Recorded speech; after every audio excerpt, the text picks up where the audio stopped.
आपके festive season को और स्पेशल बनाने हम लाए हैं धमाकेदार डील्स महालक्ष्मी सेल्स शिवाजी चौक, जहां आपको मिलेंगे laptops and gadgets, refrigerators, single door and double door, washing machines semi and fully automatic, batteries and inverters, water purifiers, atta chakki, air conditioners, air coolers, LED televisions, deep freezers, PG coolers and rates सारे online से भी सस्ते।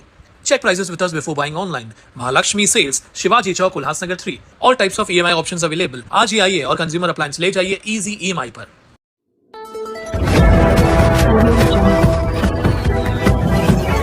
उल्लासनगर के मध्यवर्ती police थाने में TU के नेता अजीत माखीजानी, जय किशन पारवानी सहित 8 लोगों के खिलाफ विभिन्न धाराओं के तहत मामला दर्ज किए जाने के बाद राजनीतिक माहौल गर्मा गया है।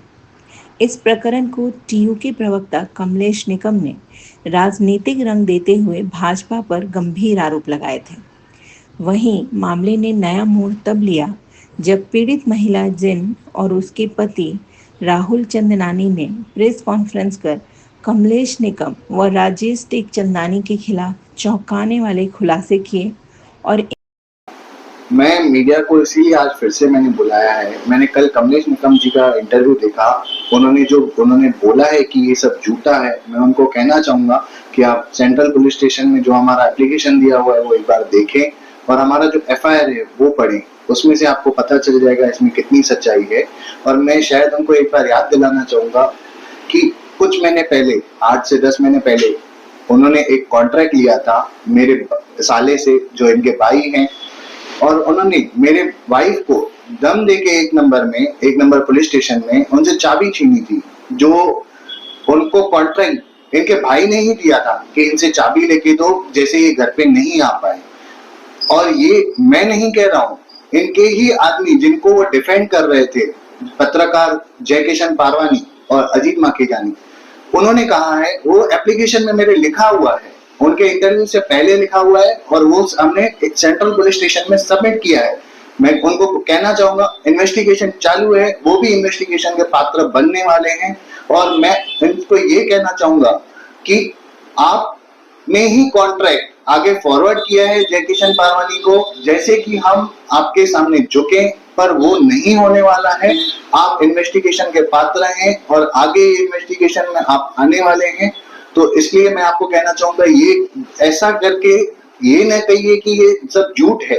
और आप एक बार, मेरे को जहां तक पता है कि आप ऐसा मतलब इतना पढ़े हैं, अभी इसके में कितनी सच्चाई है मुझे नहीं पता, बट आप एक अच्छा एडवोकेट हायर करें, उनसे ये तहकीकात करवाएं कि हमने क्या क्या वहां पे लिख के दिया है। और उसमें पूरी रिकॉर्डिंग्स हैं, वो भी दी है, जिसमें जय किशन पारवानी ने आपका नाम मेंशन किया है, जहां पे हमको कनेक्शन समझ में आया कि आप ही ने आगे कॉन्ट्रैक्ट फॉरवर्ड किया है और इनको हमारे खिलाफ कॉन्ट्रैक्ट देके हमसे अपना हक छोड़ने का मेरे वाइफ को कहा है। और इसमें आगे जाके आपको कहीं ना कहीं पुलिस इन्वेस्टिगेशन में बुलाया जाएगा और आपसे भी आपका पक्ष लिया जाएगा पुलिस वालों की तरफ से।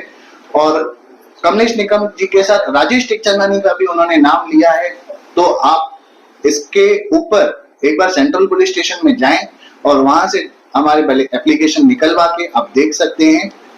मुझे कल कमलेश निकम भाई का न्यूज देख के याद आया कि जो 10 महीना पहले 1 नंबर पुलिस स्टेशन में घटना हुई थी, जो उन्होंने मुझसे जबरदस्ती चाबी छीनी थी कि आप मुझे चाबी वापस दो घर की, जो चाबी पे मेरे राइट्स हैं, जो चाबी मुझे मेरे पापा ने दी थी, मुझे उन्होंने जबरदस्ती छीनी थी और बोला था कि अगर आप चाबी नहीं दोगे तो फिर आपके पति के ऊपर FIR होगी। वो टाइम पे मैं डर गई थी। तो बाद में जब भी मेरी जैकी से मीटिंग हुई, उन्होंने मुझे याद करवाया कि 10 महीने पहले की आपको घटना याद है, कि आपको पता है जब हैंडओवर आपने चाबी किसको की है।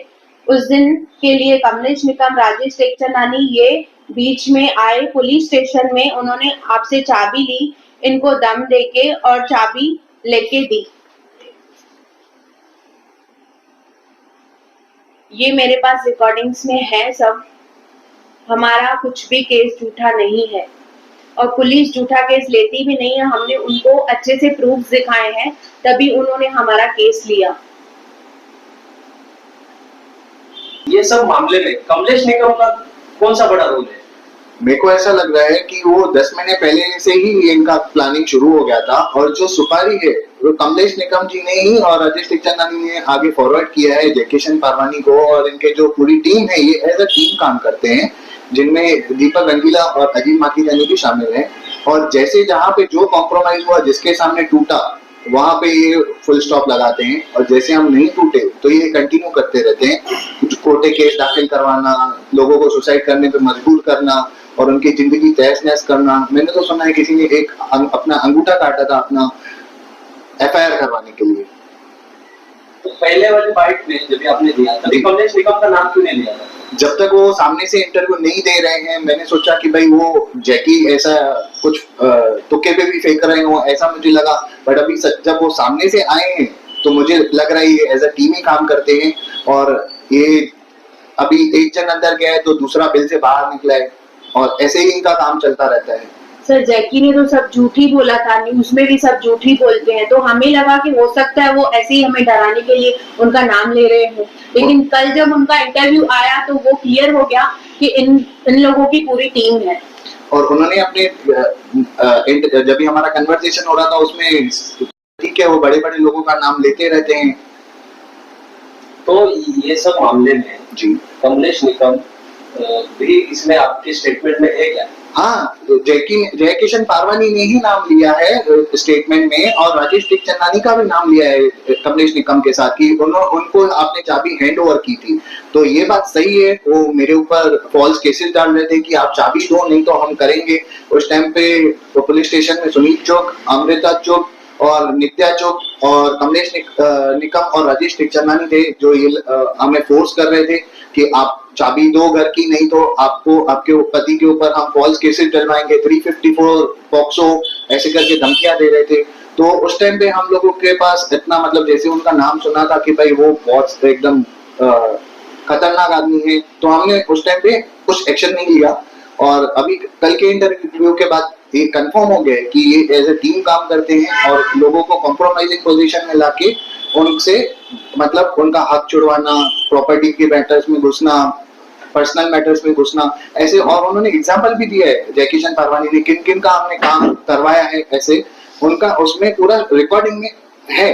हमारी 4 से 5 मीटिंग हुई थी, उन्होंने हमारे 12 एपिसोड बनाए। जैसे मतलब जब तक हम नहीं टूटेंगे, उन्होंने बोला कि इस मुद्दे को हम जिंदा रखेंगे, ऐसे करके हमको डरा रहे थे। आपसे पहले और किसी लोगों को इन्होंने ऐसा कुछ किया है क्या? उसमें नाम लिया है रिकॉर्डिंग में, मैं उनका नाम नहीं लेना चाहूंगा। उसमें उन्होंने 3 से 4 लोगों का नाम लिया है कि एक जन का 4 एपिसोड चला, वो टूट गए और हमारे आगे झुक गए। और दूसरे के लिए बोला कि सीएम एकनाथ शिंदे का फोन आ रहा था, उनको भी मैंने बोल दिया मैं नहीं झुकूंगा, ऐसे करके बोल रहे थे। हम उनसे भी बहुत डर गए थे। तो हमें 2-4 अच्छे लोग मिल गए, उन्होंने हमें हिम्मत दी कि आप आगे बढ़ो, नहीं तो ऐसे और भी लोग होंगे। भाई हम भी एक सुसाइड करने के पोजीशन पे ही थे, तो उन्होंने बोला आप ऐसे हार नहीं मानो भाई, आप डट के इन लोगों का मुकाबला करो। तो ये सब में आप, उन्होंने ये भी बोला कि भाजपा नेता आपको सहकार्य कर रहा है, तो ये कहाँ तक सही है? जी, ये एक हम किसी पॉलिटिकल पार्टी से नहीं है, और हम किसी भी पॉलिटिकल एंगल से नहीं है। हम आम आदमी है और हम अपने हक की लड़ाई लड़ रहे हैं, और इसके लिए हम पूरे हमें पुलिस भाग्य का पूरा हमें सहायता मिल रही है। पुलिस डिपार्टमेंट का हमें पूरा कॉपरेशन है, और हमने जो भी गुना दाखिल किया है विद प्रूफ दाखिल किया है, और पुलिस स्टेशन में हमने पूरे एकदम प्रॉपरली उनको ड्राफ्ट करके कंप्लेन दी है, और उसके ही बेसिस पे एफआईआर हुआ है। और एफआईआर की कॉपी पुलिस स्टेशन में अवेलेबल है, आप वहां से कलेक्ट कर सकते हैं आरटीआई डाल के। ये सब जो मामले का सेटलमेंट वो कहाँ करते थे और कैसे करते थे? सर, इनका ऐसा था कि जिन्होंने 2-4 लोगों को ये इंटरव्यू में लेके उनसे इंटरव्यू लेते थे जानबूझ के कि आपको जबरदस्ती पकड़ के, ऐसा भी उसमें रिकॉर्डिंग में बोला है कि हमसे जबरदस्ती पकड़ के जयकिशन पारवानी इंटरव्यू लेते थे। जहां पे जिन्होंने कांटेक्ट किया वो उनको लेके जाते थे अजीम माखीजानी के पास, उनके ऑफिस में, जो वुडलैंड कॉम्प्लेक्स में उनकी ऑफिस है। बोलते थे चैनल के मालिक अजीम माखीजानी है, उसमें रिकॉर्डिंग में ऐसा है। तो हमने उनको बोला कि भाई वो बोलेंगे बंद करेंगे, तो उन्होंने बोला हाँ वो बोलेंगे बंद करेंगे तो बंद हो जाएगा, शांति हो जाएगी। पर वहां पे जाने के बाद तो एकदम ही अलग से एकदम सिचुएशन होती कि उन्होंने बोला नहीं, वो ऐसे बंद नहीं करेगा जैसा वो बोल रहा है जैकी, आपने किया तो बंद होगा, नहीं तो वो अपनी प्रैक्टिस चालू रखेगा, ये उनका स्टाइल है। ऐसे करके उन्होंने बोला। तो हम डर गए वहां पे कि भाई ये तो अलग है, मतलब ऐसे करके हमको उल्लू बना के वहां पे हमको लेके गए दीपक ममतानी जी। और वो बोलती है यही हमारी स्टाइल है, हर किसी की अपनी स्टाइल है, हमारी ये स्टाइल है, हम इस वे से करते हैं काम। और बोला कि आप मतलब ऐसा अगर कुछ करोगे रिकॉर्ड वगैरह तो हम आपके पीछे लग जाएंगे, ऐसा भी हमको बोला गया। और सर अभी जैकी पुलिस कस्टडी में है, वहाँ पे हमारे सारे एविडेंस है, आपको चाहिए तो आप जाके चेक कर सकते हैं एक बार। अभी पुलिस प्रशासन से आपकी क्या मांग है? हमें पुलिस प्रशासन से जस्टिस की मांग है। उन्होंने हमें बहुत कोऑपरेट किया और मैं चाहूंगा कि अच्छे से सारे जो भी और एब्सकॉन्डिंग लोग हैं वो भी अरेस्ट हो जाएं और इन्वेस्टिगेशन में जिन जिन का जय किशन पारवानी ने नाम लिया है उनको भी बुलाया जाए और उनका क्या क्या रोल है उसके ऊपर तहकीकात की जाए। हमारी मीटिंग्स में एक ये भी है, उन्होंने किन किन का कितने में सेटलमेंट कराया। जैसे एक महाराज के लिए हमारे से पहले ही वो वहां से निकल रहे थे, उन्होंने 4 लाख रुपए में मैट्रिमोनियल डिस्प्यूट सॉल्व करवाया है और दूसरे का एक 377 जबरदस्ती दाखिल करवा के उनको अरेस्ट करवाया और उनसे 15 लाख रुपया सेटलमेंट करवाया और ऐसे कहा है कि 4 बजे तक वो उनके लिए काम कर रहे थे। तो ये तो रिपोर्टर का काम नहीं होता है मेरे हिसाब से। और उनको क्लियरली फिर उनको निकाला भी है अरेंजमेंट करके कि भाई उनको अरेस्ट करवाया, फिर अरेंज सेटल करने के लिए और रेडी हो गया तो उनको अरेंजमेंट करके निकाला भी है बाहर और उनको 15 लाख रुपए में सेटलमेंट करवाया है। और उन्होंने ये भी कहा है कि भाई मतलब आप जैसे ही आप करोगे सेटलमेंट तो आपका ये सब जो है वीडियोस हम डिलीट करेंगे और आपके साथ एक अच्छा सा वीडियो बनाएंगे आपके मम्मी के साथ कि जो घर की थी घर में ही हो जाएगी और आप एग्रीमेंट में लिखवाना कि ये सब झूठी वीडियोस थी, मैं डिलीट करूंगा। मैंने मेंशन किया है कि ये झूठी वीडियोस है और बाद में एक अच्छा वीडियो बना के अपने चैनल का नाम रोशन करूंगा। सर बट ये सेटलमेंट क्यों करवाते, क्या हक है इनको? अगर किसी को जेन्युइन प्रॉब्लम है तो अच्छे वकील से सलाह ले, पुलिस है, सब है, कोर्ट है, लेकिन हम लीगली जाएंगे ना, क्यों इनके पास क्यों जाएंगे? हमें सेटलमेंट नहीं करवानी है, हम इनके पास इसलिए गए कि हमारी बदनामी रोक दें। जैसे अजीत माखीजानी भैया का इतना नाम है, वो बोल रहे थे इतना मेरा नाम है, मैं गलत काम कुछ भी नहीं होने देता हूँ अपने चैनल में, पर हमें पता चला ये उनका ही चैनल है, वो ही उनके ऑनर है। अगर किसी को प्रॉब्लम है तो प्लीज मैं आपसे रिक्वेस्ट करूंगी कि आप अच्छे वकील के पास जाएं, कोर्ट्स खुली हुई हैं, पुलिस फोर्स है, उनसे हेल्प लें। इनसे हम हेल्प क्यों लेंगे सर? ये कौन होते हैं, इनका क्या राइट है, क्या हक है? इन्होंने टेक्निकली एक इलीगल कोर्ट चला रखी है कि एक साइड के कॉन्ट्रैक्ट लेते हैं और उन दूसरे की वीडियोस बनाते हैं, उनके ऊपर दबाव डालते हैं बदनामी का और जानबूझ के एक ही टारगेट करते हैं कि भाई किसी न किसी के साथ इनका नाजायज संबंध है। ऐसे करके जैकी पारवानी जानबूझ के दूसरे वाले पार्टी से पूछता है और दूसरे वाली पार्टी अभी उनको तो अपना काम निकलवाना है तो हाँ बोल देते हैं वो मजबूरी में, जैसे इनके मम्मी ने भी कहा, एक दो और वीडियोस भी हैं। और फिर उसके बाद ये एक एफआईआर करवाते हैं प्रेशर बनाने के लिए। अगर तब तक कोई आदमी नहीं टूटा, जब तक नहीं टूटा इनका प्रैक्टिस चालू रहता है। उन्होंने रिकॉर्डिंग में भी कहा है कि हमारा प्रैक्टिस चालू रहेगा।